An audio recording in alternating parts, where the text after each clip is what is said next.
एक टाइम था Indian media से हर कोई डरता था, चाहे सीएम हो या पीएम। इंटरव्यू देने से पहले 10 बार सोचता था। लेकिन फिर ऐसा क्या हुआ, सरकार को डराने वाली इंडियन मीडिया आज छोटे मोटे मिनिस्टर से डरती है, और जो मिनिस्टर से ना डरने की गलती करता है वो अपनी जान से हाथ धो बैठता है।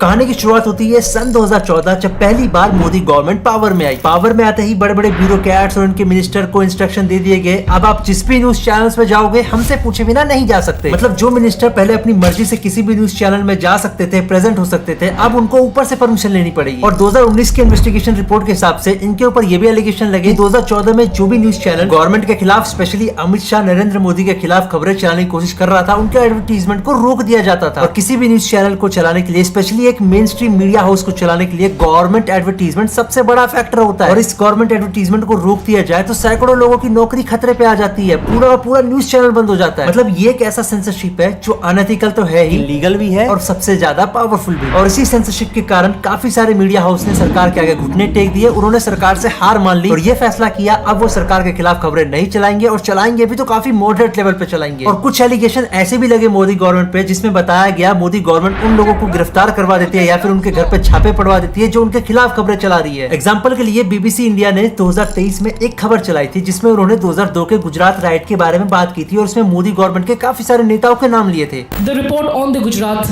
riots of 2002. और जैसे ही ये वाला प्रोग्राम बाहर आया तो बीबीसी इंडिया के ऑफिस में रेड पड़ गई इनकम टैक्स की। गेट खुलवा रहे हैं 10 मिनट से। इसके अलावा अक्टूबर 2023 न्यूज क्लिक नाम की इंडिपेंडेंट मीडिया हाउस ने एक खबर चलाई थी जिसमें उन्होंने बताया था कि कैसे छोटे छोटे पत्रकारों को पुलिस के द्वारा धमकाया जा रहा है, डराया जा रहा है, उनको गिरफ्तार तक किया जा रहा है क्योंकि वो सरकारी लोगों को एक्सपोज कर रहे थे, उनके करप्शन को बाहर ला रहे थे। और जैसे ही न्यूज क्लिक मीडिया ने ये खबर चलाई तो उनके ऑफिस में भी रेड पड़ गई। एंटी टेरर लॉ के हिसाब से उनके बहुत सारे मोबाइल और लैपटॉप को सीज कर दिया गया, उनके एडिटर तक को गिरफ्तार कर दिया गया। आसान भाषा में अगर सरकार फैसला करे किसको एडवर्टीजमेंट देना है, किसको गिरफ्तार करना है, कब कहां पे छापा पड़वाना है, उस देश में मीडिया कभी आजाद हो ही नहीं सकती। और इसी मीडिया को बाद में नाम दिया गया गोदी मीडिया।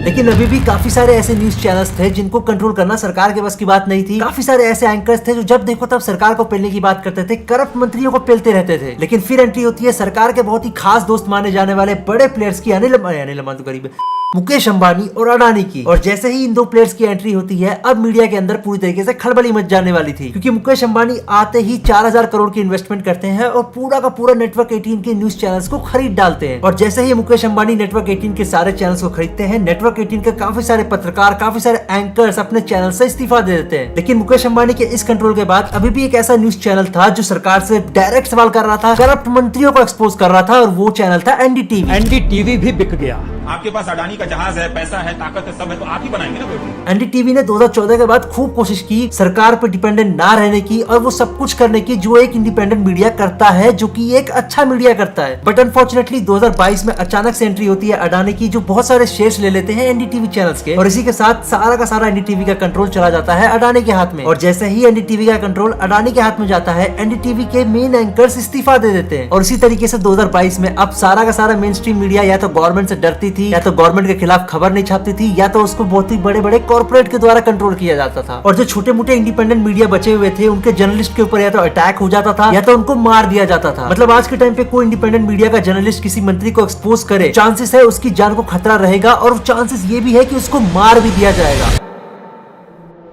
इस प्रकार की जितनी भी समस्याएं हैं वो आप कभी भी न्यूज चैनल में नहीं देखें। इससे भी खतरनाक है एएनआई, यानी कि एशियन न्यूज इंटरनेशनल, जो कहने का तो इंडिया लार्जेस्ट एजेंसी है, पर ये एजेंसी से ज्यादा गवर्नमेंट का पर्सनल पीआर ज्यादा लगती है। एएनआई की तो दर्शकों की संख्या हाथी भांति की है, तो उन सभी दर्शकों को नमस्कार। गवर्नमेंट के तमाम इंटरव्यूज, चाहे वो सीएम हो या पीएम, आपको एएनआई का लोगो ही देखने को मिलेगा। एएनआई को हर वो जगह का एक्सेस मिलता है जहाँ पे सरकार के लोग जाते हैं, चाहे वो इंपॉर्टेंट मीटिंग हो या फिर कोई सीक्रेट मीटिंग। इनफैक्ट एएनआई को तमाम जगह पे परमिशन मिलती है जहाँ पे दूसरे नेटवर्क से पूछा तक नहीं जाता। आप लोग अंदर अलाउ नहीं था। ये लोग सरकारी लोगों का क्लिप रिकॉर्ड करते हैं, और इस क्लिप को अगर आपने गलती से भी अपने इंस्टाग्राम पे अपलोड कर दिया तो ये आपके ऊपर कॉपीराइट स्ट्राइक मार देंगे, इवन दो ये एक फेयर यूज के अंडर आता है। We are a different model. चलो फेयर यूज के अंडर ना आए, चलो एक पल के लिए मान लेते हैं, लेकिन सरकार की क्लिप पब्लिक का जानना बहुत ही बड़ा हक होता है। सरकार की क्लिप पब्लिक तक पहुंचना सबसे बड़ा हक होता है। अब इसी क्लिप को अगर एएनआई जैसी एजेंसी रिकॉर्ड करेगी और स्ट्राइक मारेगी तो कोई सेंस है इस चीज का? ये तो साफ बात है ये लोग गवर्नमेंट की क्लिप को कंट्रोल कर रहे हैं कि कौन सी क्लिप फैलनी चाहिए, कौन सी क्लिप नहीं फैलनी चाहिए। न्यूज चैनल्स पर लोगों ने आना कम कर दिया। और न्यूज चैनल वाले इतने ही नहीं गिरे, ये लोग अपनी टीआरपी को बढ़ाने के लिए करते हैं टीआरपी स्कैम। क्योंकि एक रिपोर्ट बताती है चैनल्स अब इन्वेस्टिगेट नहीं करते किसी भी क्राइम को, किसी भी करप्शन को इन्वेस्टिगेट नहीं करते। इनका मेन फोकस होता है सर्कस चलाना। और ये इन्वेस्टिगेट क्यों नहीं करते? क्योंकि इनको ही पता अगर ये इन्वेस्टिगेट करेंगे तो कोई ना कोई मंत्री निकल जाएगा, और वो मंत्री हो सकता है किसी बड़े आदमी का हिस्सा हो, और वो बड़ा आदमी हो सकता है इनके एडवर्टीजमेंट को रोक दे। इसलिए ज्यादातर न्यूज चैनल पे आपको हिंदू मुस्लिम वाला एजेंडा देखने को मिलेगा, फालतू के डिबेट्स देखने को मिलेंगे।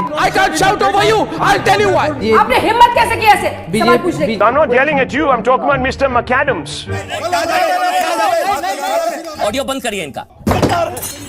थोड़ी मर्यादा रखिए। और ये ऐसे डिबेट्स और शो होते हैं जिसे आज की जनरेशन में कोई भी बंदा देखना चाहता ही नहीं है। इनफैक्ट 2020 के इन्वेस्टिगेशन में रिपब्लिक टीवी को एक्सपोज कर दिया गया कि कैसे रिपब्लिक टीवी अंधा पैसा खर्च कर रहा है अपने टीआरपी को मैनिपुलेट करने के लिए। रिपब्लिक टीवी ने काफी सारे गरीब परिवार को पैसे दिए थे कि तुम रिपब्लिक टीवी चला कर रखो, यही चैनल चला कर रखना ताकि इसकी टीआरपी बढ़ती जाए। बेसिकली टीआरपी काउंट करने के लिए काफी सारे सेट टॉप बॉक्स में एक सिस्टम होता है, जो सिस्टम किसी को नहीं पता होता है कि किसके सेट टॉप बॉक्स में लगा है, किसके सेट टॉप बॉक्स में नहीं है। पर रिपब्लिक टीवी के पास ये सारी इन्फॉर्मेशन थी, और जहां जहां पे ये ट्यूनिंग लगी हुई थी वहां पे उन्होंने उनको पैसे दिए और उनको बोला तुम रिपब्लिक टीवी चला के ही रखो। और ये हरकत सिर्फ रिपब्लिक टीवी ने नहीं की है, आज तक हो गया। और इंडिया टुडे के ऐसे बहुत सारे चैनल्स हैं जिन्होंने ये हरकत की है। और इसी टीआरपी वॉर के चक्कर में आज के टाइम पे सारी न्यूज पेड है, आपको वही दिखाया जाता है जो या तो आपको गवर्नमेंट दिखाना चाहती है या तो कोई बिजनेसमैन दिखाना चाहता है। सच से ज्यादा आपको वही दिखाया जाता है जिससे न्यूज चैनल्स का फायदा हो, चाहे वो झूठ ही क्यों ना हो। न्यूज चैनल्स ने अनवेरिफाइड इंफॉर्मेशन चलाई कर कई जगहों पर इस तरह की इंफॉर्मेशन चली है जिसकी वजह से कई सारे सवाल उठे हैं। आज के टाइम पे गवर्नमेंट के बहुत सारे ऐसे फेवरेट एंकर्स हैं जिनको अवार्ड दिए जाते हैं। उनके प्राइम टाइम शो पे काफी सारे अच्छे अच्छे एड्स चलाए जाते हैं ताकि वो और भी ज्यादा पैसे कमा सके। और जब न्यूज चैनल के पास गवर्नमेंट का सपोर्ट हो, उनको पता हो इन द एंड गवर्नमेंट उनके खिलाफ कुछ करने ही नहीं वाली, तो वो झूठी खबर चलाने से पहले एक बार भी नहीं सोचते। चलो झूठ तक तो फिर भी ठीक था, इन लोगों ने आम जनता को इतना बेवकूफ समझ रखा है कि ये लोग इस लेवल का झूठ फैलाते हैं इनको भी नहीं पता चलता। एग्जाम्पल के लिए इन्होंने बोल दिया था 2000 के नोट में चिप लगा हुआ है। 1000 रुपए के हर एक नोट पर NGC यानी नैनो GPS चिप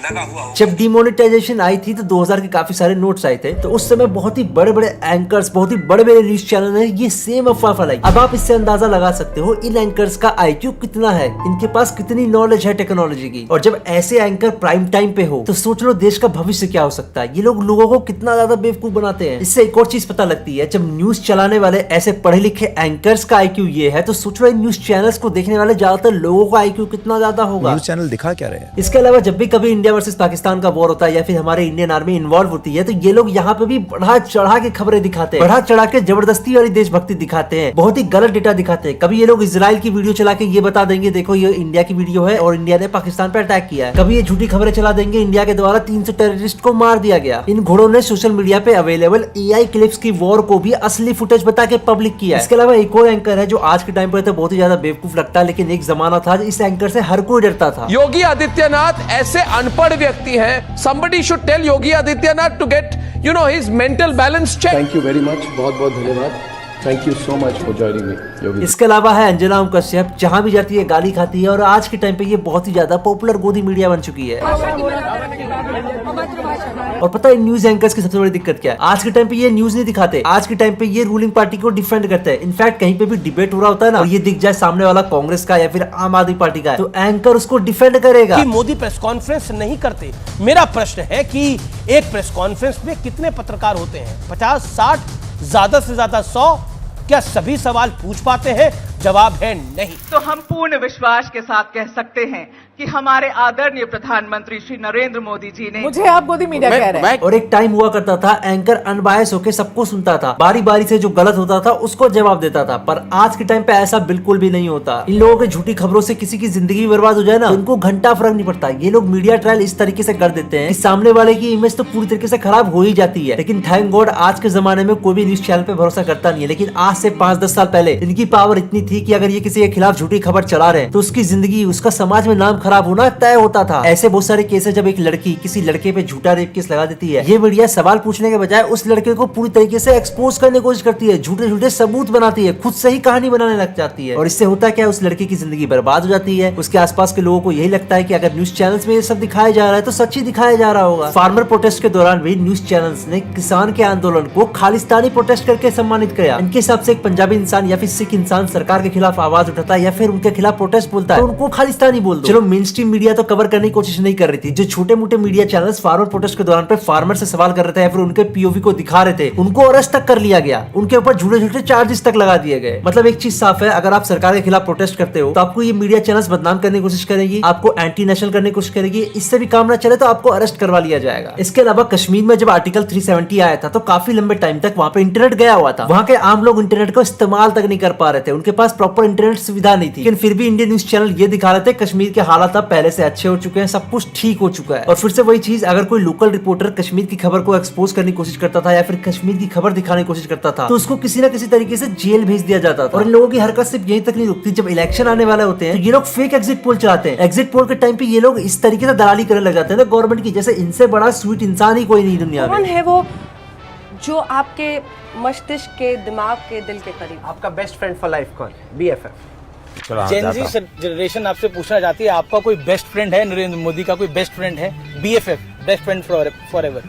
मतलब क्या मतलब होता आपका है? कोई खास दोस्त है जिसके साथ आप दिल की बात करते हैं? स्क्रिप्ट राइटर लगता है एक ही है। और मीडिया जिसका काम है इसको एक्सपोज करना, इसको खंगालना, वो यहाँ पे गवर्नमेंट की तरफ से बात कर रही थी। ऐसे ऐसे झूठे झूठे एग्जिट पोल दिखाए गए जिससे लोगों के अंदर ये भावना आ गई कि हाँ इस बार यही गवर्नमेंट अच्छा परफॉर्म करने वाली है, तो हो सकता है हमें इसी को वोट देना चाहिए। मतलब पूरा का पूरा एक ऐसा नैरेटिव सेट किया गया जिससे आपके माइंड को ट्रेन किया जा सके एक पर्टिकुलर पार्टी को वोट देने के लिए। ऑलरेडी ये लोग TRP के नाम पे हिंदू मुस्लिम वाला डिबेट कर रहे थे, लेकिन अब इन लोगों को दंगों पे भी मजा आने लग गया। और ये सच में हमारे देश के लिए बहुत ही खतरनाक चीज है कि इंडियन मीडिया ये सब कर रही है। पर वही बात है ना, हम इनका कुछ बिगाड़ नहीं सकते और सरकार कुछ बिगाड़ेगी नहीं। इसके अलावा 2021 में एक नया सेंसरशिप लॉ लाया गया जिसके तहत अगर कोई भी मीडिया चैनल सरकार के खिलाफ कुछ ऐसा बोलता है जो उनको लगता है डिफेमेटरी है या फिर गलत है, तो वो उसको टेक डाउन कर सकते हैं। और सिर्फ इंडियन मीडिया ही नहीं, बाहर की न्यूज एजेंसी भी इंडिया में कुछ एयर करने की कोशिश करते हैं तो उनके कंटेंट को भी टेक डाउन कर दिया जाता है। यही रीजन है हमारी मीडिया का प्रेस फ्रीडम इंडेक्स आज के टाइम पे 150 हो चुका है 180 देशों में। मतलब ये कितनी शर्म की बात है, एक डेमोक्रेटिक कंट्री में एक प्रेस फ्रीडम का जो रैंक है वो 150 है, वो भी 180 में से। और 150 रैंक होने का साफ साफ मतलब है देश के अंदर कितनी बेरोजगारी है इसको कवर नहीं किया जाएगा, देश के अंदर युवाओं पे क्या असर पड़ रहा है इसको कवर नहीं किया जाएगा, देश के अंदर अगर कोई घोटाले होते हैं इसको कवर नहीं किया जाएगा, देश के अंदर कोई सरकारी अधिकारी SSC स्कैम करते हैं या फिर सरकारी ऑफिशियल या फिर कोई मिनिस्टर भी इस पे इन्वॉल्व हो, सवाल नहीं किया जाएगा, सिर्फ छोटे मोटे लेवल पे कवर किया जाएगा। खबर को इस तरीके से दिखाया जाएगा कि सरकार के लोगों का नाम खराब ना हो, किसी मिनिस्टर का नाम खराब ना हो, पेपर लीक होने से कोई स्टूडेंट सुसाइड कर ले इनको घंटा फर्क नहीं पड़ता, ये लोग फिर भी सरकार से सवाल नहीं पूछेंगे। इनका बस चले तो ये लोग स्टूडेंट को ही दोष दे देंगे कि तू SSC की तैयारी क्यों कर रहा है जब तेरे को पता है पेपर लीक हो जाते हैं। कोई बंदा आज के टाइम पे प्रोटेस्ट करता है उसको जेल में भेज दिया जाएगा और उसको जेल में भेजने के बाद ये मीडिया भी कोशिश करेगी उसका नाम खराब करने की। सरकार के खिलाफ जो भी जाता है मीडिया उसका नाम खराब करती ही करती है, उसको किसी भी तरीके से एंटी नेशनल प्रूव करने की कोशिश करती है। तो आज के टाइम पे हमारे देश में सच को पूरी तरीके से दबा दिया गया है। सच बोलना आज के टाइम पे बहुत ही बड़ा पाप हो गया है। सच बोलने पे आपकी जान भी जा सकती है, आपके ऊपर कार्रवाई भी हो सकती है। लेकिन इस चीज को फिक्स कैसे किया जा सकता है? अब देखो जो अमेरिका के न्यूज चैनल्स होते हैं वो काफी ज्यादा इंडिपेंडेंट होते हैं क्योंकि उनके वहाँ पे संस्था होती है, वहाँ की जो बॉडी है, वहाँ की गवर्नमेंट है वो इंडिपेंडेंट मीडिया को सपोर्ट करती है। वहाँ की इंडिपेंडेंट मीडिया से हर कोई डरता है, चाहे वो प्रेसिडेंट हो पावर में या फिर कोई नॉन प्रेसिडेंट हो नॉन पावर में। प्लस जो हरकत यहाँ पे गवर्नमेंट ने की है एडवर्टीजमेंट को रोकने की, वो चीजें वहाँ पे नहीं होती। अगर होती भी है तो वहाँ पे ऐसी बहुत सारी बॉडीज हैं जो पैसे देती है न्यूज चैनल को जिससे उनका काम चल सकता है। खैर जो भी हो, अब मैंने आपको बता दिया है कि हमारे देश में इंडियन मीडिया का ये हाल क्यों है। आशा करता हूँ आपको वीडियो पसंद आई होगी, नहीं पसंद आई कोई बात नहीं, भाड़ में जाओ, पर चैनल को सब्सक्राइब करके जाओ, अनसब्सक्राइब बिल्कुल मत करना। हम मिलते हैं आपसे अगली वीडियो में, तब तक के लिए सायोनारा। चैनल